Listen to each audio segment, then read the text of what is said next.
Welcome to New York City, and now it's off to the Virgin Atlantic Lounge. A few hours ago, I was over in Chicago, having just flown Delta, which is Virgin's sister airline, and a pretty good way to fly around America. I find myself though reminiscing on a decision I made many years ago, taking my first long-haul flight in my early 20s. At the time, it was a tough decision between British Airways on the Airbus A380 in Club World and Virgin Atlantic, who seemed pretty fun. Ultimately, British Airways won me over because it was upper class versus the A380, and I didn't really know much about planes. The years have gone by, and having seen that beautiful and emotional advert on TV for a few years now, ultimately it was time to hop on board and see the Virgin experience.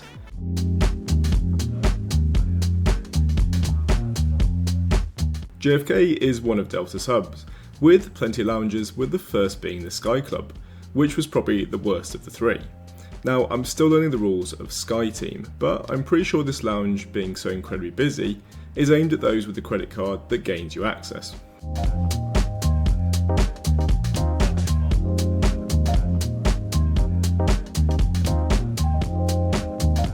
So as it turns out, JFK is not very well laid out.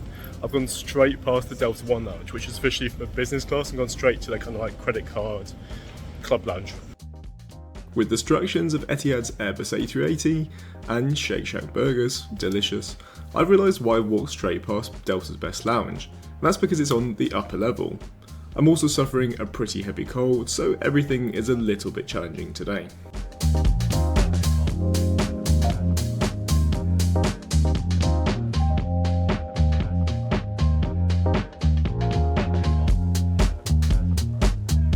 Not to sound in any way snobby, but I feel sorry for those over in the Sky Club Lounge, because the Delta One Lounge is worlds apart. Firstly, there's no struggle to find a seat. The walls are made of marble, etched with gold fixtures, the counters are beautifully presented and manned, and there's even a fireplace, and the spa treatments, oh my. Unfortunately, the next appointment is far too far away.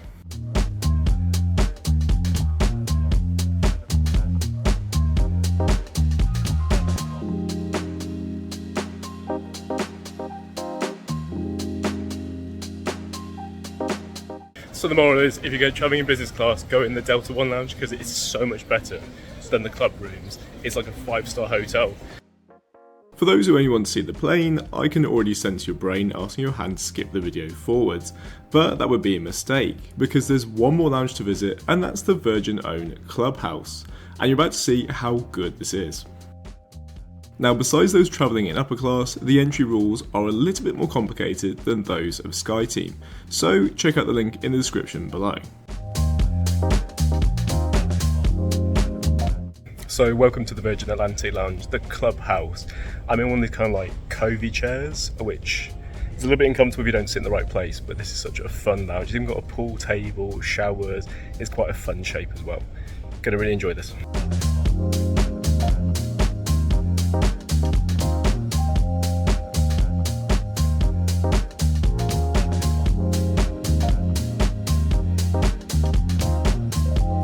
Full disclosure, I did contact Virgin Atlantic in advance and said, hey, I'm really excited to be flying with you, is there any chance I could board a little earlier?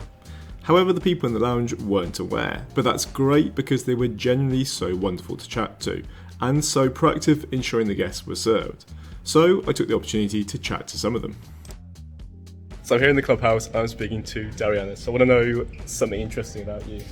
So something about me is my mom is from Panama, from Cologne. Okay. And all I want to say the thing I love about Virgin. Yeah. I love Virgin because they're inclusive, and also they allow you to express yourself. Like most lounges won't let you have red hair. I was going to say the red hairs are really awesome, and Yes, it feels thank like you. it's totally at home. Exactly. So, I miss Virgin. So that's why I love Virgin. I love the brand. It's an inclusive, and then also the thing about our lounge is that we have made to order food. So most lounges do buffets and stuff, whereas this lounge, we actually prepare the food in the back, cook everything ready, pick made to order. And it's delicious. I can't wait for you to try it. It's going to be so good. I look forward to it. And this was totally not set up. She actually asked to be in the video. I just wanted to be in the video. Thank you so much. You're Cheers. welcome. Thank After deciding my interview skills need just that little bit more work, I decided to take a walk along the curved corridor, which is very pretty, towards Virgin showers. The showers aren't particularly lavish, Noteworthy though, they feature the white brick marble tiles, which are very in right now, and have quality shampoo and body wash from Wren, which is a British brand. The artwork wouldn't work with the decor back home. It certainly did catch my eye though. Not long after, there's decisions to be made, with so much variety when it comes to seating. Eventually, I settled next to the window, with some epic views of the planes, although it seems to mostly be a sea of jet blue planes. To spice things up, the big beauty that is the Emirates Airbus A380 appears just to my right, before being joined by Virgin Atlantic's very own Airbus A330neo that I'm pretty confident is the one I'll be flying in a few hours' time.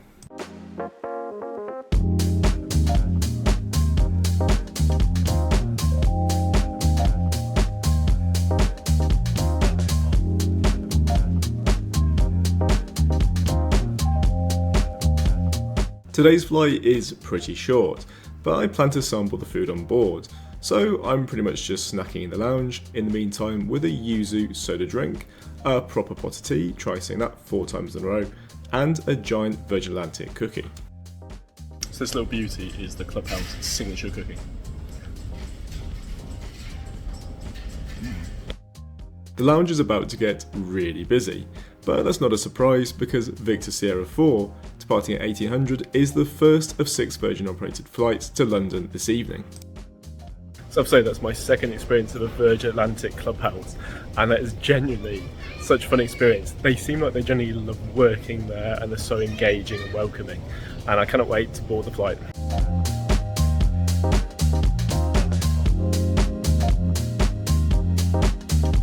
Having contacted Virgin before, I had no expectations, but I have to say I was so grateful that the Virgin team had set up a liaison to board me before my fellow passengers on today's flight over to London.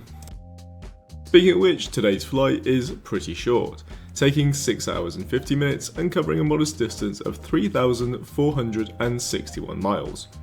Barely enough time for a decent sleep.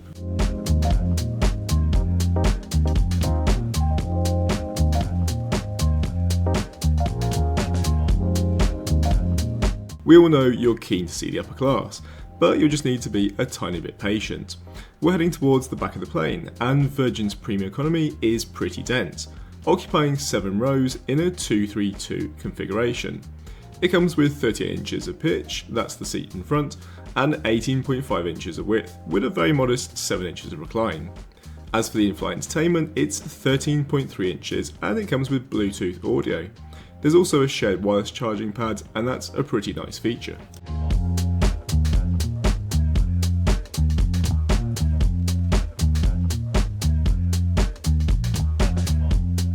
So this is the economy product on Virgin's A330-900neo. Unlike premium economy, the economy section doesn't feature the leather-bound seat, and the recline is 5 inches instead of 7. But a big plus, it features the same 13.3 inch beautiful touchscreen, spread over 2 sections in a 242 configuration with 4 toilets in the centre.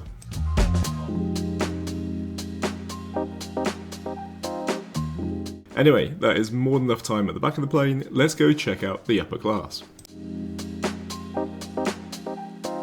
Virgin's upper class features the Thomson Vantage XL Plus seat, which can also be found on Delta's A330neo. But if you're lucky enough to be booking an empty flight, you may want to consider One Delta and Golf, which are the best seats in the house.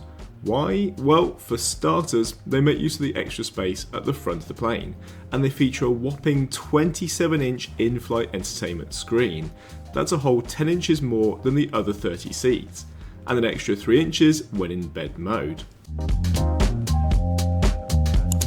If you were thinking, never mind, I can just book row 1A or K next to the window, these unfortunately are just standard seats. Unlike our recent flight on Lufthansa's brand new Airbus A350, which features a leg rest business class, and the front rows in both sections feature business suites, with the best ones next to the window. If you're travelling alone, then rows 2, 4 or 6 are preferable, because they're the furthest away from the aisle, noting that row 8 is probably the worst due to missing a window.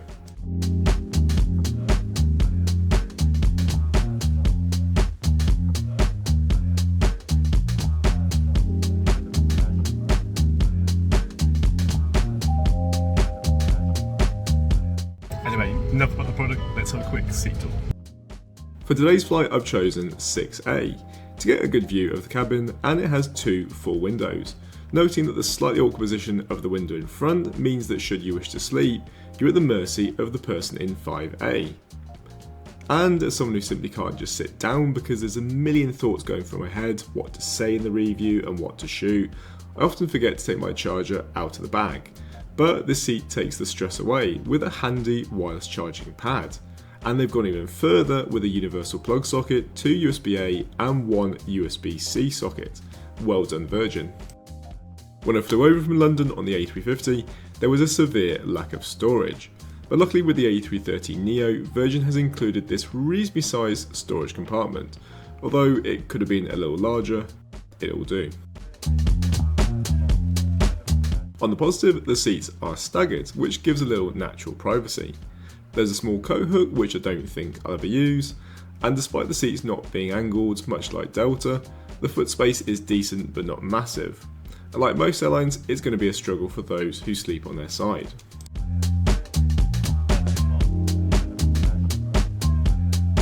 The cabin crew can see me working hard, and to be fair, they are as well. And the bubbly purser has offered me a glass of champagne, to which I reply, "You read my mind."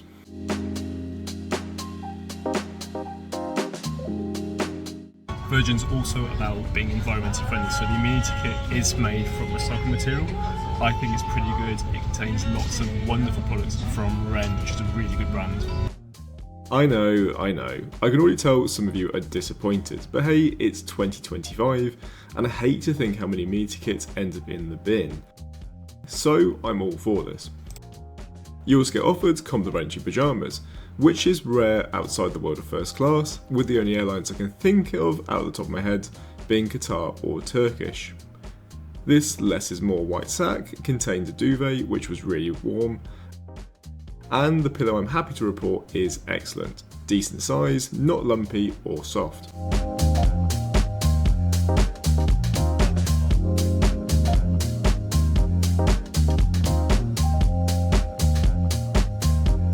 Virgin loves talking about how inclusive they are, and I'm totally bought into it given Darian's beautiful red hair in the lounge. Once their advert has played, we're then treated to the safety video, which I enjoyed, but it can be a little bit random in places, and it's pretty wild. To lose yourself in our dazzling world of entertainment, but first we're going to show you a safety film, and we'd like you to give it your full attention. The aisles and exits need to be kept clear. So, if there is anything you haven't put in the overhead lockers, put them under the seat in front of you. With the jet bridge retracted, 6A reveals a pretty good view of the wing of the engine for you fellow AV geeks. And with the safety video still playing, I did enjoy the subtle nod to the James Bond film intros.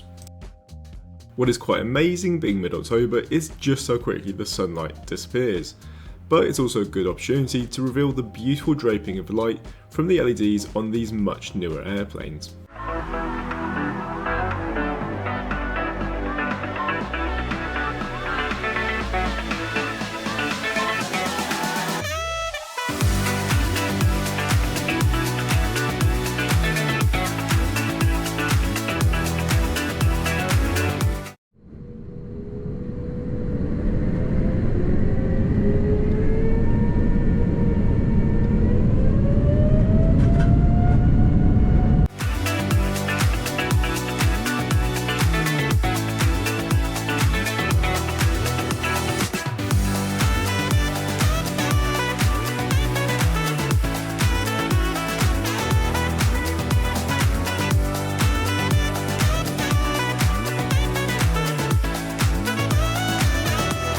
In comparison to the seat, the in-flight entertainment screen does look a little small, but it wasn't an issue, and the graphics were crisp, bold, and a beautiful shade of fuchsia pink. I like it, but I suspect others won't. What did seem a little odd though was how the thumbnails seemed squashed to the left-hand side. Perhaps it's for the future features, although I was surprised not to see any cameras.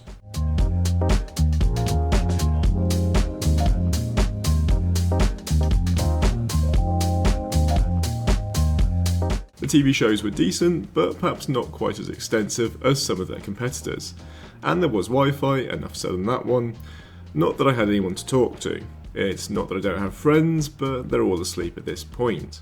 And the map is beautiful and interactive. It's crisp and it even goes far as to allow you to explore interesting cities around the world.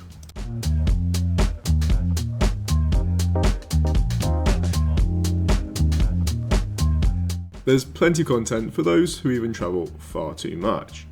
I'm someone who loves cats and has two sitting at home waiting to wake me up at 3 in the morning for food. Joy. I was eager to watch the film Garfield. Interestingly, I don't quite remember it the same as when I was a child, and I was shocked to see just how greedy he is. I think if my two were this hungry, I'd simply not be able to afford to feed them.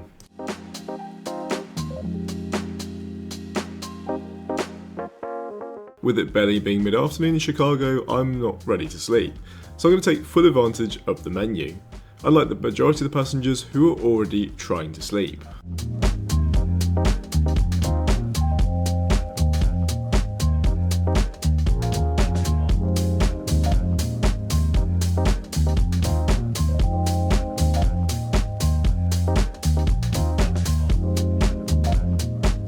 What might horrify some of you is that the meal service starts off with a pot of potato crisps. Not much, which I'm sure some of you will say is a little penny pinching, but they certainly are tasty with a hint of spice. After a third round of drinks, what is inspiring is how Virgin dresses up the meal. The bread, which isn't the boring standard shape, comes on this pretty wooden tray.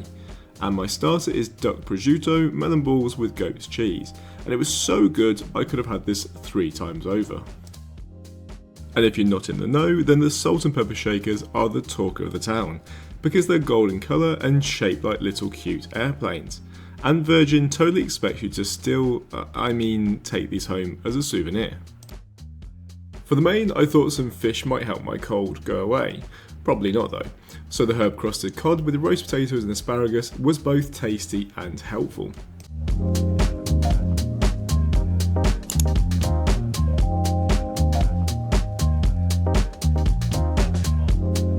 After deciding not to have the chocolate caramel tower, as delicious as it sounded, at risk of being bloated and getting poor sleep, I'm visiting the Loft, which is a great little area to stretch your legs or get a drink.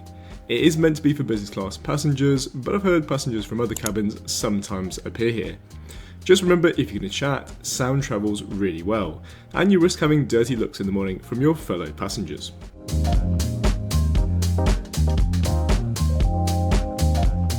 This is your standard modern Airbus A350 toilet, and they're pretty good. Virgin did decide, however, to go with a very dark grey, except for the toilet itself and the wash station. It certainly does make it look sleek, but it also makes the space probably a little bit dark. It certainly does hide the stains well, because let's face it, passengers are messy. Feeling drained of energy, I nearly knock over the set of Atlantic kelp and magnesium energising hand wash and body lotion, which didn't improve my energy levels, but these are great products from Wren.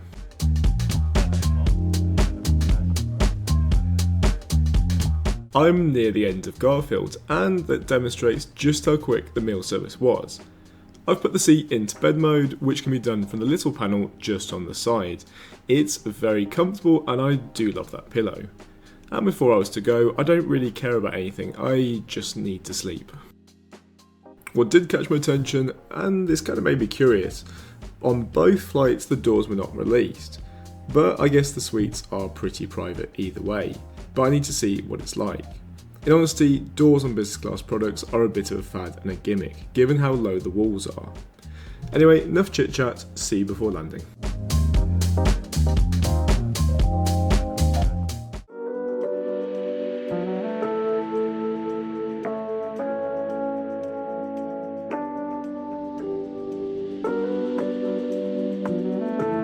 The problem with flights from JFK to London is they're just so short. So even with 6-hour 55-minute flight, once you take off the takeoff and the landing and the meal service, you barely have enough time to sleep. So it's no wonder I feel and look terrible. I'd be surprised if many people on these flights actually even have breakfast. I certainly don't want anything, but flying is dehydrating, so I'm going to have a nice cup of tea in those cute tea mugs and an orange juice. And hopefully by the time I reach the arrivals lounge, how exciting, I might be a little bit more hungry.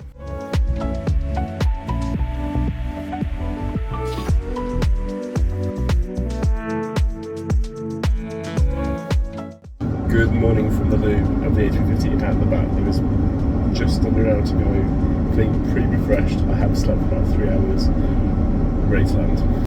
Please do, we're starting our descent, initial descent in towards London Heathrow, and the time, if you want to reset your watch, is just about to 5:10 in the morning. What was spectacular timing was the hot towel just before arriving, which my face was very thankful for. I know on some airlines they now strategically offer these, except for Qatar who hand these out like sweets pretty much before and after every single meal. A little bit much if you ask me.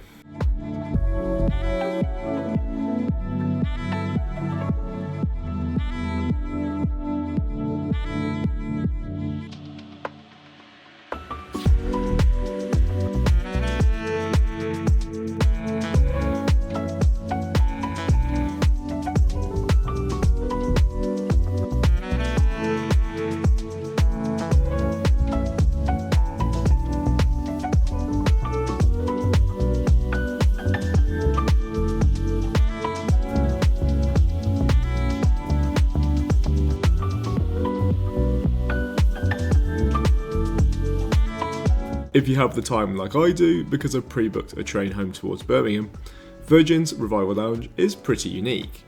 I can only think of one other airline, British Airways, that has a lounge after the flight. It is a great opportunity to get more refreshed in the shower, enjoy drinks and get a full English breakfast. But as I noticed, it was pretty quiet when I first got there and it sort of ran out of seats 30 minutes later. Perhaps not a surprise given I was on the first flight arriving from JFK. Just know it's only open between 5 AM and 12:30, whereas British Airways goes until 2 PM. So we're back where we started a few days ago when we got the A350 with Virgin Atlantic. I have to say, both products are really good. The flight was a bit like a feel-good film. It just fills you with these plot moments in a good way. And the cabin crew were just exceptional on both journeys. The food, you're not really there for the food because it's only a 6-hour flight, so you're all about the comfort, the sleep. And I did manage to sleep for at least 3 hours out of the 6. I have to say, unfortunately, British Airways, Virgin Atlantic is just that little bit more fun and a little bit less corporate, which is really speaking to their personality. It's so embodiment of culture, people, and inclusivity, and I absolutely love it. Thank you for watching. See you in the next video.